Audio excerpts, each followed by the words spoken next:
So I'll quickly go through the first year of this infection. This was in 2019. Okay, so 54-year-old woman, diabetes, adult ischemic spondylolisthesis, gets this surgery.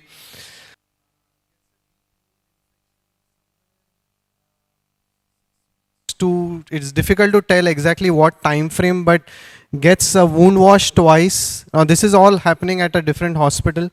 So I don't have all the details, but there were a couple of wound washes. Obviously the initial attempt was to retain the implants, and then there was a whack afterwards, and the subsequently over time the wound was allowed to heal with a secondary intention with the whack, and chronic suppressive antibiotics were given for a very long time. And over this whole course of a year, at different points in time, Pseudomonas klebsiella E. coli grew in the wound. She was treated with ceftriaxone sulbactam, which is the Ilores that sir said. It's for 8 months. Septran for 6 months. Phosphomycin 1 gram for 1 month. She got colistin 16 doses but developed nephropathy, so it was stopped. But overall a very prolonged course.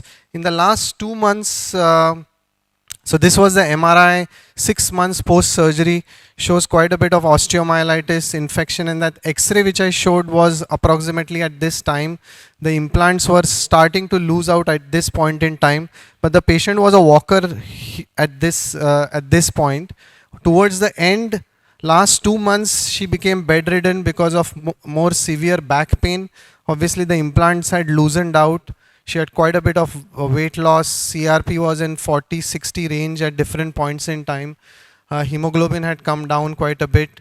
UTI, because she was a catheter for about a year.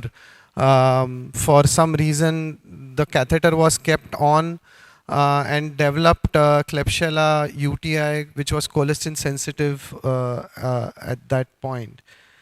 Now, this is the MRI which she presented. She had already the loosening of implants, but you can see the infection has extended in the upper part of the lumbar spine, and the marrow in the area of the surgery has reverted back to normal. So you can see that at L4, L5 and S1, the marrow has changed, but the infection has extended into the upper lumbar regions. These are the actual images. You can see the paraspinal abscesses in the upper lumbar regions, but not so much in the lower. This was the wound at 1 year. So what we did is we first did a posterior, debrided the whole thing. We couldn't get to the cage from the back. The cage had slipped quite a bit anterior, and this was the wound. So thorough debridement of all the infected part from the back, whatever was visible.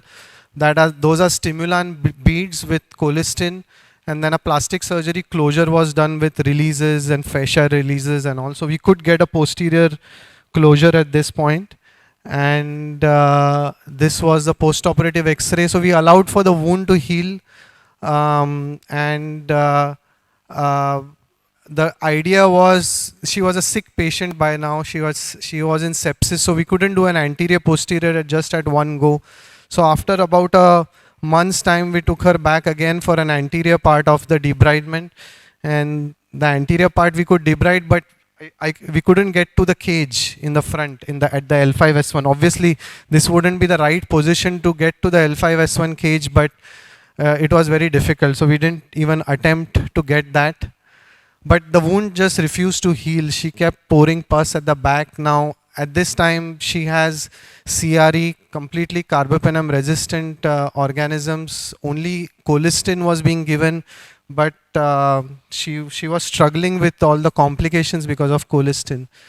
At the last point in time, she had this kind of an infection, just couldn't come under control. The infection kept spreading up and up in the upper lumbar spine. Eventually, she died approximately 6 months post-surgery. So, the lessons learned from this case was the initial part of the debridement, especially the T-lift, should have gone the way Dr. ZAVERI did, remove all the implants, especially the cage. There was initially quite a bit of delay. allowing the wound to heal. And by the time it was detected, the implants were loose. That's the time everything should have come out, including the cage, because the cage was a peak cage. Biofilm has already formed. The infection keeps festering inside. And if you use chronic antibiotics in such kind of a setting, you develop more and more resistance. So as just a summary for all these last two cases, for adults with interbody cage who have infections, disc space infections, you see whether the implants are secure or implants are loose. If the implants are loose, basically everything needs to come out, including the cage. But if the implants are secure and if the infection is early, before the biofilm has already kind of taken a hold, at that time you have an opportunity to do what we call as a DARE, where we try to keep the implants, salvage the implants, do debridements, wax as necessary.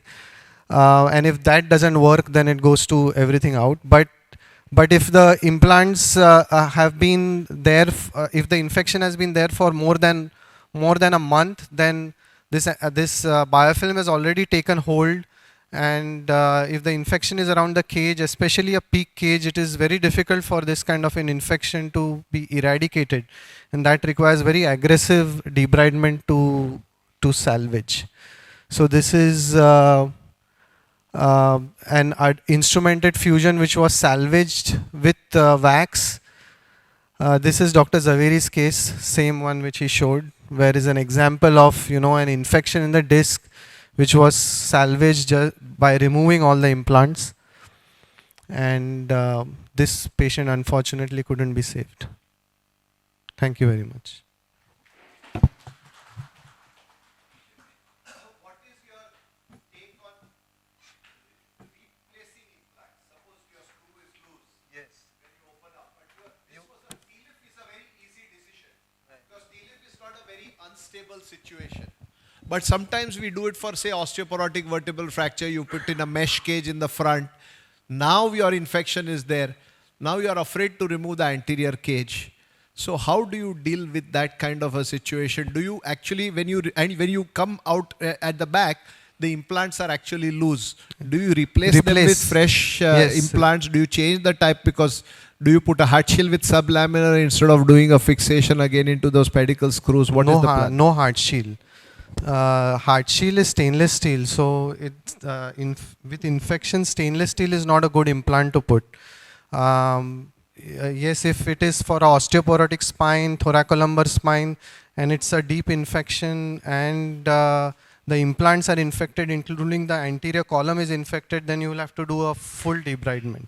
Especially when once biofilm is formed and everything has taken a hold, then doing a half-hearted posterior debridement will not serve the purpose. And fortunately with us, we have Dr. Agashe and Aditya with us. And whenever we have infections, we take them along for the surgery. And the kind of debridements they do, we by ourselves will not. We just I kind of tell them that this area you cannot touch. That's the dura. You can do whatever rest you want. This is not the area that you would debride. And then they go berserk inside. They have to remove everything, all the infected material, front, back, and then replace it, obviously, because the column integrity is compromised. But the infected implants are the one with biofilm, so you need to get them out.